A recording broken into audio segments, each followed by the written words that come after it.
pejabat negara masih memuja Keynesian. Setuju nggak? Nggak bisa lagi Anda pakai Keynesian. Anda harus pakai anti Keynesian. Nah ini yang nanti mau kita ceritain anti Keynesian itu. Caranya bagaimana? Rumus nomor 1 adalah print money. Anda akan bilang, nanti inflasi, benar nggak? Selama ada underlying proyek, maka print money tidak masalah. Saya kasih contoh. Kang Randy datang ke saya. Kang Randy adalah Menteri Bappenas. Saya Presiden. Ceritanya. Kalau ngayal boleh kan sampai top kan, bener nggak ada ongkosnya. Kang Randy bilang, Mas, kita mau bangun 100.000 rumah. Setiap tahun saya perlu 100 triliun. Bener nggak? Saya bilang, oke. Setiap kota 100 rumah yang sehat, yang baik, yang islami, semua toilet tidak boleh ngarah Ka'bah dan lain sebagainya. Anda ngerti kan? Karena kita harus yang membangun. Sholat harus berjamaah dan lain sebagainya. Konsep-konsep kita. Saya print 100 triliun dari langit. Nih Mas, betul nggak? Oke? Mas Randy bilang, Krakatau Steel nyala sekian ribu ton. Pabrik bata mulai dari ujung Jawa sampai Kalimantan nyala semua pabrik bata, bener nggak? Pabrik semen nyala, tidak boleh ada satupun unsur impor. Begitu semua jadi, berdiri, balikin ke saya 100 triliun tanpa bunga. Bener nggak? Ke negara. Kang Randy bangun, dijual tanpa bunga kan jadi murah, bener nggak? Uang begitu masuk ke negara saya bakar. 5 tahun kemudian 100 triliunnya masuk jadi 10 juta rumah, bener nggak? Itulah underlayingnya. Inflasi nggak? Nggak ada, betul nggak? Anda mulai paham? Gampang ngelola negara kan? Itu teorinya Michael Hudson, di mana tahun 2005 beliau penasehat Xi Jinping untuk bilang ke Xi Jinping bagaimana melakukan. Dan apa yang dilakukan? Mereka punya dua. Renminbi di dalam negeri cetak suka-sukanya, yuan di luar negeri. Mereka punya dua currency. Anda tahu kan? Enggak. Baru tahu sekarang. Suka-suka mereka nyetak duit selama ada proyeknya, betul ya? Setuju? Jadi sekarang proyek itu ngapain ngutang, bener nggak? Kesel gitu, bener nggak? Print aja, tolnya gratis. Kalau memang cinta rakyat, jangan tol yang dibangun, jalan umum, karena yang dilewati bisa dapat faedah.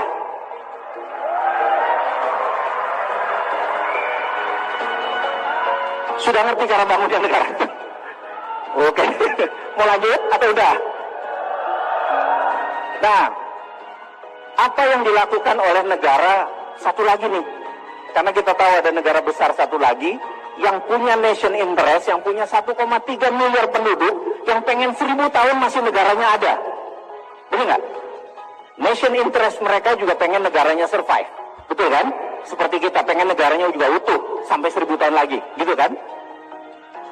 Yang dilakukan mereka bisa printing money di lokal, tapi mereka tidak strong, tidak kuat.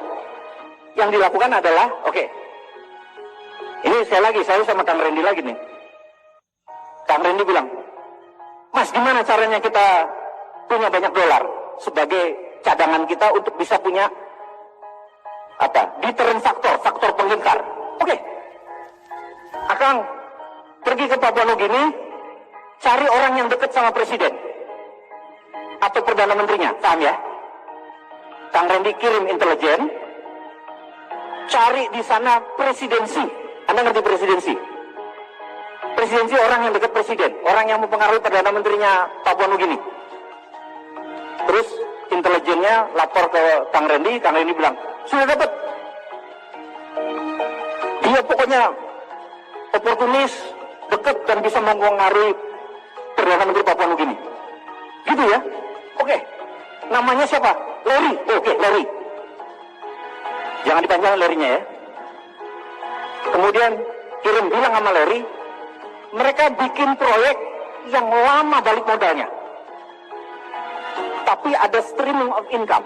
Pelabuhan, bandara, jalan tol, benar ya? Yang panjang, yang kalau perlu tidak lama balik modalnya. Ngerti nggak? Oke, nanti kalau ditanya uangnya ada, pokoknya lo kerja aja, gitu ya. Gitu ya. Lalu Kang Randy bilang, ini gimana Frank? Ini 10 billion dolar Anda pegang, Anda bilang sama si Larry, duitnya sudah ada di Bank Indonesia, benar nggak? Transfer ke Bank Papua Nugini, nggak bisa, benar nggak? Kemudian dari uang yang tadi, apa yang Kang Randy lakukan? Krakatau Steel nyala, semen nyala, semua nyala, benar nggak? Lalu kita kirim 100% material ke Papua Nugini, kirim SDM ke Papua Nugini, uang ke Papua Nugini, setuju ya? Jalan tol jadi di Papua Nugini, urusan gak ada isinya, urusan nanti, bener gak? Pelabuhan jadi di Papua Nugini, bener gak? Udah jadi lapor, udah jadi, siap. Tagih dolarnya, masuk, setuju? Itulah kita namakan ini semua adalah Spice Road, jalan rempah. Wah, gitu. Bisa nggak? Itu cara mendatangkan dolar. Benar nggak? Ada nggak sebuah negara sekarang melakukan itu?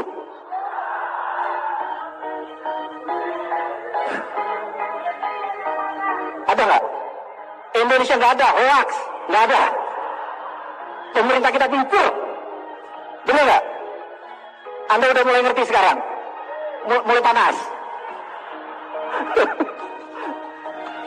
Guru besar itu adalah Michael Hudson, yang dia bilang, if you become the presidency, kalau kamu, si Ontohot ini, dekat sama presiden, atau kamu sendiri presiden, dengan didukung teman-teman SSN, saya penasihat keuangan kamu, benar nggak? Saya bikin kamu lebih besar dari negara sekarang, karena kamu mempunyai sesuatu yang negara lain tidak punya. Nah ini mulai mikir nih, apa? Indonesia negara keempat penduduknya terbesar di dunia, setuju? Dan negara muslim terbesar di dunia, setuju? Kalau kita punya bola dari plastik, dimasukin rempah-rempah, ada itu yang mengkilat-mengkilat glitter, lalu diputer bola tadi, rempah-rempahnya nempel di mana? Di tengahnya, benar nggak? Setuju ya?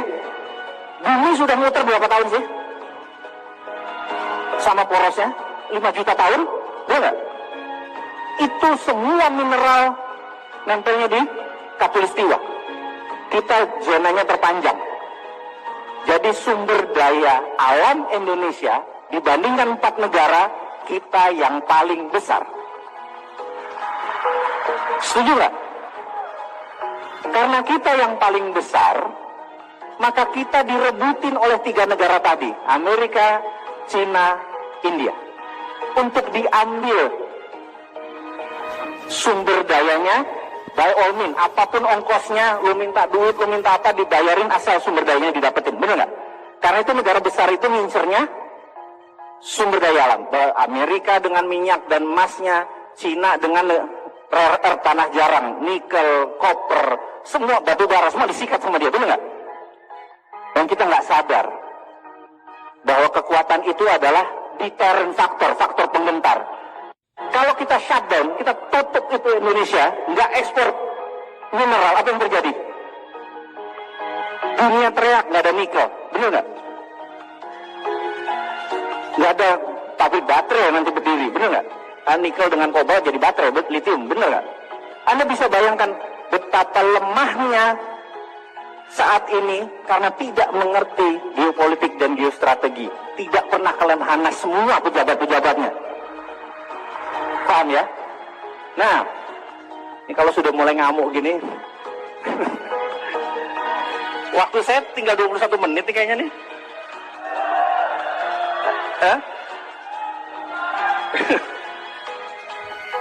Sampai mana tadi terakhir? Nikel. Oke. Tutup. Nah, tutupnya ada 2. Jadi Kang Randy sekarang jadi presiden, bener nggak? Kita pensiun, kita presidennya 2 hari aja. Habis itu, karena 2 hari habis itu saya ditembak sama kompetitor kita, bener nggak? Karena hari pertama, kalau saya cuma jadi presiden nggak mau lama-lama, cuma 2 hari. Habis itu Kang Randy aja, bener nggak? Cuma 2 keputusan saya. Begitu jadi presiden hari pertama, saya akan menandatangani perpres, peraturan presiden, bahwa setiap orang yang punya duit kirim uang keluar Indonesia tanpa underlying produk. Jadi misalnya kalau dia kirim uang, beli pabrik, beli barang, beli baju, itu ada underlying. Kalau dia taruh di luar, transfer dari Indonesia, itu namanya flight capital, penjara 10 tahun. Gitu ya. Yang kedua yang saya akan lakukan adalah mulai jam 24.00 bank bunga zero.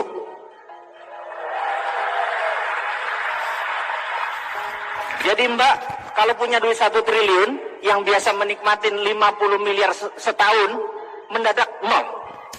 Bete nggak?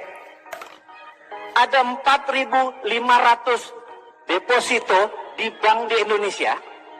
Begitu 0, Anda ngapain? Anda cabut dari bank dan Anda invest di SSN. Mana proyekmu? Bener nggak?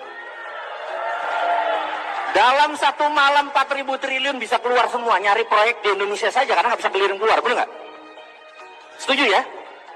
Ekonomi jalan dalam 1 hari doang. Bener nggak?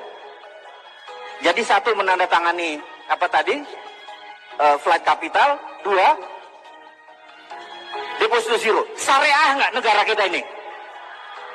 Halal nggak makan kita, bener nggak? Hanya dengan perpres, kalau presidennya niat. Dan harus niat, bener nggak? Habis itu saya ditembak, mati, bener nggak? Ada nggak yang nembak saya?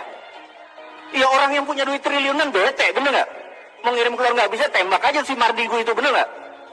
Saya mati, insya Allah syahid, bener nggak?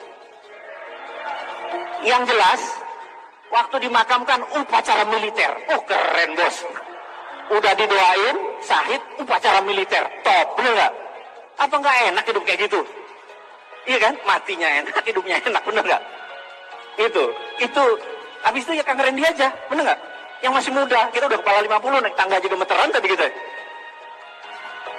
Kang Randy keputusannya lanjutin. Apa yang Kang Randy lakukan? Lihat peta Indonesia. Indonesia satu-satunya negara yang memiliki laut di dalam wilayahnya, betul nggak? Yang lain lautnya di pinggir, bener nggak? Indonesia lautnya di tengah. Ada 9 lagi, Anda tahu? Laut Banda, Laut Jawa, Arafuru, lupa. Lupa sejarah. Betul ya? Dan Indonesia punya 4 selat utama dunia dari 7 selat utama dunia. Bayangin, keren nggak? Ada Suez, ada Panama. Kita punya 4. Selat Lombok, Selat Makassar, Selat Sunda, Selat Malaka. Itu selat utama dunia. Indonesia yang punya. Australia, 60% produknya dikirim ke Cina. Nikelnya, batu baranya, itu lewat Selat Lombok, Makassar, langsung ke Cina. Betul ya? Kalau kita bilang, lewat, bayar $1. Bener nggak? Dia nggak mau bayar, dia putar lewat Papua Nugini, lewat utara, ongkosnya 6 hari atau naik 5% lebih mahal. Rugi dia, bener nggak? Lebih baik bayar, gitu ya? Kenapa kita nggak segitu berdaulatnya sih? Pemimpin kita kemana aja, bener nggak? Masa 1000 hari kerja, 600 hari belusukan? Ini maaf ya, ini mana NKRI-mu gitu. Setuju ya?